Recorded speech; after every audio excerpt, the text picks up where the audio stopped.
सभी बड़ों को प्रणाम करते हुए बताता हूँ, मैं कोई ज्ञान व्यान की बात नहीं करूँगा। हाँ, आज मैं इस मंच पर सुरेंद्र शर्मा जी की अगुवाई में खड़ा हूँ। वे पति पत्नी संबंधों के आर्यभट्ट हैं। अच्छा। जितना शोध उन्होंने उन संबंधों पर किया है, मैं तो उस विश्वविद्यालय की प्राइमरी कक्षा में पढ़ने वाला छात्र हूँ। वाह। लेकिन मैंने भी कुछ शोध किया है। माननीय तिवारी जी, पति और पत्नी का संबंध, इको फ्लैट कर दो, इसकी अब सच बोलना है। पति और पत्नी का संबंध ऐसा होता है जैसे रेत और पानी। पुरुष रेत की तरह शुष्क होता है, खुरदरा। स्त्री पानी की तरह तरल होती है, नरम। जब ये रेत और पानी आपस में मिलते हैं तो लाइफ में बड़ी कीचड़ हो जाती है। बहुत अच्छे। मैं बिल्कुल प्रैक्टिकल बातें बताऊंगा। पति और पत्नी का संबंध विश्वास और समझ पर टिका हुआ होता है। मेरा शोध अगर सच हो तो जरा मेरे को हिम्मत देना। इतनी जोर जोर से कविता सुना कर गई है कविता की मेरी आवाज नहीं निकल रही है। पति और पत्नी का संबंध विश्वास और समझ पर टिका हुआ होता है। पत्नी कभी विश्वास नहीं करती और पति को कुछ समझ नहीं आता।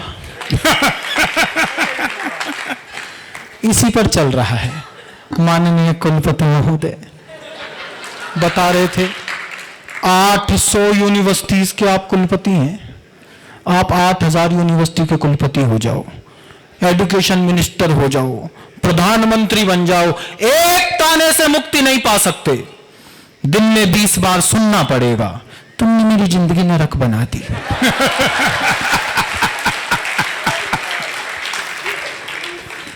केवल वो बेचारे तालियां बजा रहे हैं जिनकी बनी हुई है। तुमने मेरी जिंदगी नरक बना दी। कोई ढंग का मिला होता तो मैं कितनी खुश रहती। जैसे हम नहीं मिलते तो इन्हें कोई धनपति कुबेर मिलता। लेकिन बोलती है साहब एक दिन मैंने यही लपका। मैंने कहा देखो, प्राणी यदि प्रसन्न रहना चाहे तो प्रसन्नता, सुख और दुख बाहर निर्भर नहीं करते, उसके भीतर होते हैं। बोली कैसे? अब मैं सिद्ध करता हूं, और सही सिद्ध कर दूं तो जरा यह सदन बताए कि आप लोग भी अनुभव की उसी वीथी पर बढ़ रहे हैं। मैंने कहा सुख और दुख मनुष्य के भीतर नहीं होते, बाहर होते हैं। बोले कैसे? मैंने कहा इन महिलाओं को आप स्वर्ग में भी छोड़ दो, इससे बढ़िया जगह तो नहीं बनाई तिवारी जी, वहां इनकी कोई सहेली मिल जाए। पहला डायलॉग क्या होगा? अप्सरा को देखा, देखिए ड्रेसिंग सेंस ही नहीं है इसको, कैसे कपड़े पहनते। Dressing sense. एवं साहब हमें आप नरक में भी छोड़ दो, वहां हमारा कोई दोस्त मिल जाए।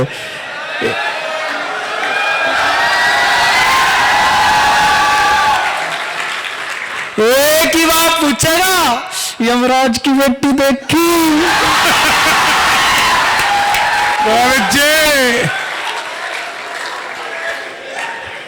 हमारा कोई कुछ नहीं बिगाड़ सकता सर। ऐसे ऐसे सवाल करती है दुनिया में, कोई माई का लाल उनके जवाब नहीं दे सकता। हाँ। और पिछले दिन मेरा जन्मदिन आया, मुझसे पूछने लगी जानू मैं तुम्हें बर्थडे पर क्या गिफ्ट दूं? जानू। मैं कहा तू मेरी बात सुन लिया कर, घर में हंस बोल कर रह लिया कर। कभी ये बड़े बड़े लोग घर आ जाए, इनकी इज्जत कर लिया कर, इतना बहुत है। अगली ने 2 मिनट तो सोचा जी, फिर बोली ना मैं तो गिफ्ट दूंगी। तो काम तो गिफ्ट से ही चल रहा है साहब। और पति कितना दयाशील होता है मैं आपको बताऊं, किसी भी परिस्थिति में। ऐसा नहीं है कि यहां पर हमारे मंच पर आपके घरों पर ऐसे पति होते हैं, पति कहीं भी छोड़ दो बेचारे ऐसे ही होते हैं। पिछले दिनों हमारे भारत और पाकिस्तान के बीच में कुछ युद्ध कैसे माहौल बने, तो देश में कुछ सुपर सिक्योरिटी जोन बनाए गए। ये परंपरा है, जब युद्ध का माहौल बनता है तो विशेष सुरक्षा क्षेत्र बनाए जाते हैं। वहां पर गोला असला बारूद रखा जाता है, महत्वपूर्ण दस्तावेज रखे जाते हैं, अति विशिष्ट व्यक्तियों को वहां रखा जाता है, वहां सबकी एंट्री बैन होती है। ऐसे एक सुपर सिक्योरिटी जोन में एक अनजान हवाई जहाज लैंड कर गया। जैसे ही वो लैंडो से चारों ओर से आर्मी ने घेर लिया। बोले भाई तू यहां कैसे आया? बोला जी मेरा फ्यूल खत्म हो गया था, मुझे इमरजेंसी लैंडिंग करनी थी, मैंने मजबूरी में यहां लैंड किया। अब आर्मी ने सारी रात उसे अपने पास रखा, उसकी पड़ताल की, कहीं दुश्मन का जासूस ना हो, कहीं कोई आतंकवादी ना हो, कहीं कोई घुसपैठिया ना हो। जब रात भर में संतुष्ट हो गए तो सुबह उसे चेतावनी देकर छोड़ा कि आज तो तू यहां आ गया, आज के बाद गलती से भी यहां लैंडिंग की तो जिंदगी भर जेल में रहना पड़ेगा। अगली शाम वही पायलट उसी जहाज में एक सवारी साथ बैठा के फिर वहीं लैंड कर गया। सेना ने पूछा, रे तुझे कल समझाया था, समझ नहीं आया? पायलट ने हाथ जोड़ दिए, साहब। बोला जी बाद में आपको मेरे साथ जो करना हो वो कर लेना, ये मेरी पत्नी साथ में, इसे बता दो मैं कल रात कहां था। ये कठिन बात हो। इस समस्या का कोई समाधान नहीं है। सभी कवियों ने समय का ध्यान रखा है, मैं भी समय का ध्यान रखूंगा। मैं कम समय में आपको लंबे समय की यात्रा कराऊंगा। मैं आपको एक ऐसी कविता सुनाने जा रहा हूं जो आप पीछे वालों का वर्तमान है, इन सब का भूतकाल है, लेकिन इसके दूसरे चरण में इन सब का वर्तमान आएगा और आपका भविष्यकाल आ जाएगा। कविता की भूमिका सिर्फ इतनी है कि जब कोई लड़का कॉलेज में प्रवेश करता है तो वो ढूंढता है उस एक चेहरे को जिसे देखकर उसे कॉलेज के 4-5 साल काटने होते हैं। आ गया याद? और जब कोई लड़की कॉलेज में प्रवेश करती है तो वो ढूंढती है उस स्कूटर वाले भैया को जो 4-5 साल तक उसे घर से कॉलेज लेकर आएगा, कॉलेज से घर लेकर जाएगा। लड़कियां बहुत स्मार्ट होती हैं, ना तो लड़कों का प्रपोजल एक्सेप्ट करती ना रिजेक्ट करती, पेंडुलम की तरह लटकाए रखती है।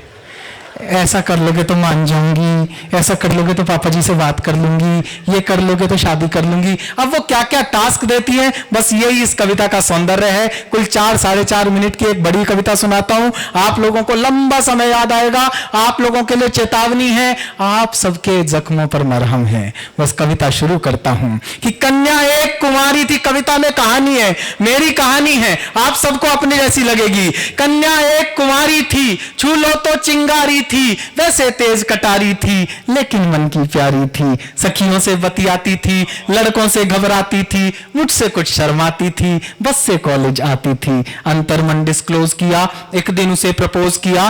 पहले वो नाराज हुई, तबीयत सी नासाज हुई, फिर बोली ये ठीक नहीं, अपनी ऐसी लीक नहीं, लिखने पढ़ने के दिन है, आगे बढ़ने के दिन है, ये बातें फिर कर लेंगे, इश्क मोहब्बत पढ़ लेंगे, अभी न मन को हीट करो, एमए तो कंप्लीट करो। हाँ, क्या बात है, क्या बात है। पहले टास्क में 5 साल को लटकाया, अभी न मन को हीट करो, एमए तो कंप्लीट करो। उसने यूं रिस्पॉन्ड किया, प्रपोजल पोस्टपोन्ड किया, हमसे हिम्मत नहीं हरी, मन में ऊर्जा नहीं भरी, रात रात भर पढ़ पढ़ के, नई इबारत गढ़ गढ़ के, ऐसा सबको शौक दिया, मैंने कॉलेज टॉप किया। वाह, बहुत अच्छा। ऐसा सबको शौक दिया, मैंने कॉलेज टॉप किया। अब तो मूड सुहाना था, अब उसने मन जाना था, लेकिन राग पुराना था, फिर एक नया बहाना था। जॉब करो कोई ढंग की, फिर स्टेटस की नौटंकी, कभी कास्ट का पेच फंसा, कभी बाप को नहीं जचा, थक कर रोज झमेले में, नौचंदी के मेले में। एक दिन जी कैड़ा करके कहा उसे यूं जा करके, जो कह दोगी कर लूंगा, कहो हिमालय चढ़ लूंगा, लेकिन क्लियर बात करो, ऐसे ना जज्बात हरो, या तो अब तुम हाँ कर दो या फिर साफ मना कर दो। हाँ। भाई साहब, लड़की को लगा आसामी हाथ से जा रही है, आसामी। उसने ब्रह्मास्त्र चलाया। कन्याओं के पास एक ब्रह्मास्त्र होता है जिससे आज तक कोई नहीं बच पाया। या तो अब तुम हाँ कर दो या फिर साफ मना कर दो। सुनकर कन्या मौन हुई, हर चालाकी गौन हुई, तभी नया छल कर लाई, आंख में आंसू भर लाई। वाह, आप सबने इन आंसुओं का तेजाब देखा है। तभी नया छल कर लाई, आंख में आंसू भर लाई, हिम्मत को कर ढेर गई, प्रण पर आंसू फेर गई। पुनः प्रपोजल बीट हुआ, नखरा नया रिपीट हुआ, थोड़ा सा तो वेट करो, पहले पतला पेट करो। थोड़ा सा तो वेट करो, पहले पतला पेट करो, ज्वाइन कोई जिम कर लो, तोंद जरा सी डिम कर लो, खुशबू सी खिल जाऊंगी, मैं तुमको मिल जाऊंगी। वाह। 3 3 साल का वादा कर, निज क्षमता से ज्यादा कर, हीरो जैसी बॉडी से, डैशिंग वाले रोडी से बेहतर फिजिक बना ना लूं, 6 पैक बना ना लूं, सूरत नहीं दिखाऊंगा, तुझको नहीं सताऊंगा, रात और दिन श्रम करके, खाना पीना कम करके, रूखी सूखी खा करके, सरपट दौड़ लगा करके सोने सी काया कर ली, फिर मन में ऊर्जा भर ली, उसे ढूंढने निकल पड़ा, किंतु प्रेम में खलल पड़ा, चुन्नी बांध पुछल्ले में, किसी और के छल्ले में।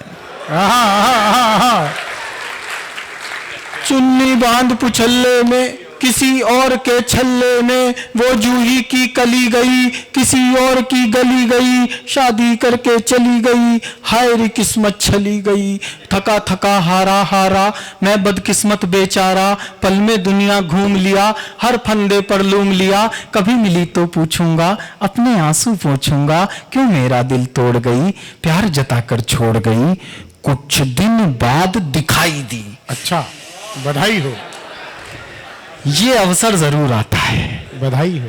छूटा हुआ प्रेम लौटकर दिखता जरूर है, जिस सूरत में अब हमारा कोई इंटरेस्ट नहीं होता वो हमारे सामने जरूर आती है, यहां से आगे वालों का वर्तमान और आपका भविष्य शुरू होता है।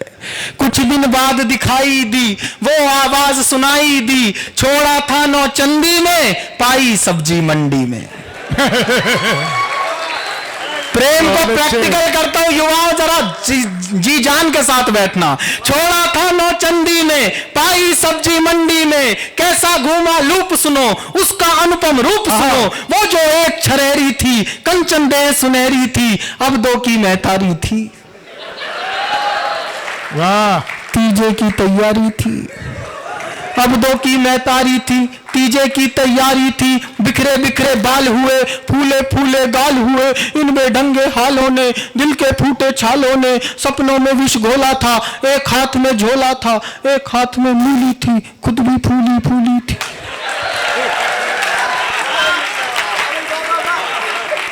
एक हाथ में मूली थी, खुद भी फूली फूली थी, सब सुंदरता लूली थी, आशा फांसी झूली थी, विदिना के ये खेल कड़े, देख रहा था खड़े खड़े, तभी अचानक सधे हुए 2 बच्चों से लदे हुए, चिक चिक से कुछ थके हुए, बाल वाल सब पके हुए, एक अंकल जी प्रकट हुए। अंकल जी एक अंकल जी प्रकट हुए, दर्शन कितने विकट हुए, 52 इंची कमरा था, कमरा 52 इंची कमरा था, इसी कली का भमरा था।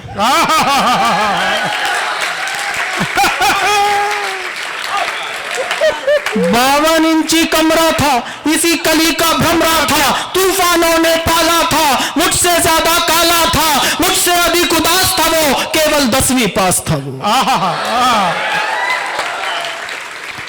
रानी साथ मदारी के, फूटे भाग बिचारी के, घूरे मेला लूट गए, तितली के पर टूट गए, रचा स्वयंवर वीरों का, मंडप मांडा जीरों का, गरम तवे पर फैल गई, किस खुसट की गैल गई।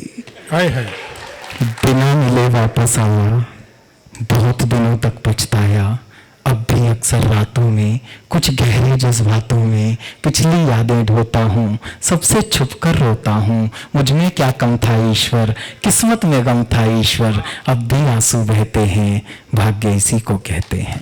वाह वाह वाह वाह वाह वाह, वाह।